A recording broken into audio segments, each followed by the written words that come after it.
بسم اللہ الرحمن الرحیم۔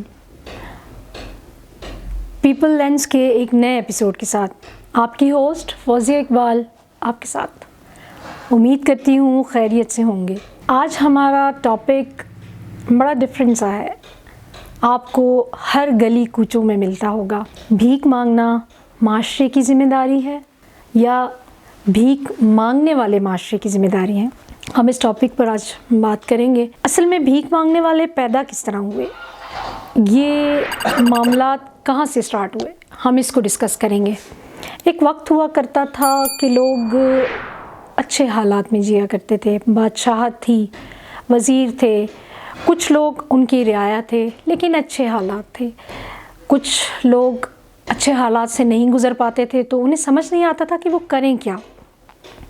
انہیں یہ ایک راستہ دکھائی دیا کہ چلیں ہم کسی سے ان کا صدقہ خیرات ہی مانگ لیں، کیونکہ عام طور پہ لوگ بڑی خوشی کا اظہار کرتے تھے صدقہ اور خیرات دینے میں، کہ ہمارے بچے بھوک سے بچ جائیں گے، ہمیں کچھ کھانے کو مل جائے گا، کیونکہ روزگار میسر نہیں۔ اور یہ حالات اس وقت سے چلتے چلے آ رہے ہیں۔ آپ مسجدوں کے باہر دیکھیں، لوگوں کی امیدیں دیکھیں کہ ہم مسجد کے باہر بیٹھیں گے، لوگ نماز پڑھ کر نکلیں گے تو اپنے صدقے ہمیں دے دیں گے، اپنی خیرات ہمیں دے دیں گے، بچوں کی خیرات ہمیں دے دیں گے، نیکی کے کسی عمل کو دہرانے کے لیے وہ ہمیں تھوڑی سی بھیک ضرور دے دیں گے۔ آپ بازاروں میں چلی جائیں، لوگ کہتے ہیں بازار میں کوئی کچھ خریداری کے لیے آیا ہے، چلیں ہمیں بھی کچھ نہ کچھ مل جائے گا۔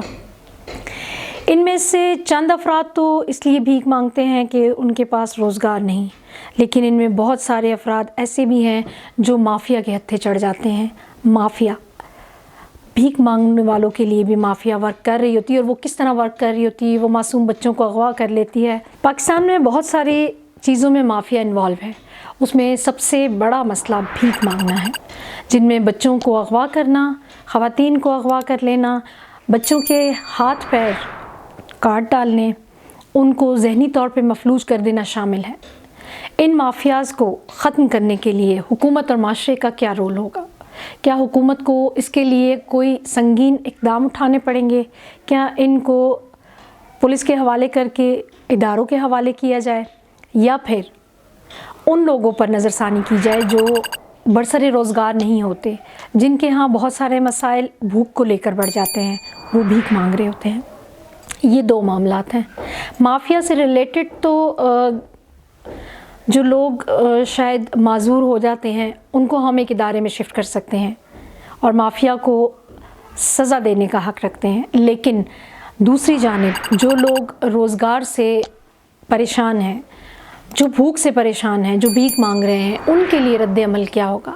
ان کے لیے رد عمل صرف یہ ہوگا کہ گورنمنٹ ان کے لیے کوئی وظیفہ رکھیں، ان کے گھر میں ان کے کھانے پینے، ان کی زندگی کو آسان بنانے کے ذرائع مہیا کرنا، ان کو روزگار مہیا کرنا، ان کو تعلیم مہیا کرنا، یہ ساری چیزیں بہت ضروری ہیں۔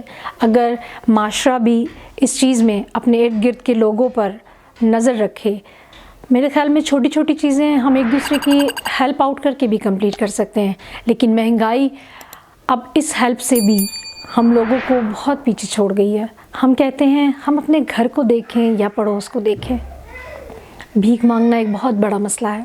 ہمارے بچوں کو دوسرے بچوں کی طرف متوجہ کرتا ہے کہ ہم جو اسکول پڑھ رہے ہیں، ہم جو اتنی اچھی زندگی گزار رہے ہیں، ہم عید پر اچھا پہنتے ہیں، لیکن عید والے دن بھی ان بچوں کو بھیک مانگنے پر مجبور کیا جاتا ہے کہ عید پر آپ کو اچھی بھیک مل جائے گی۔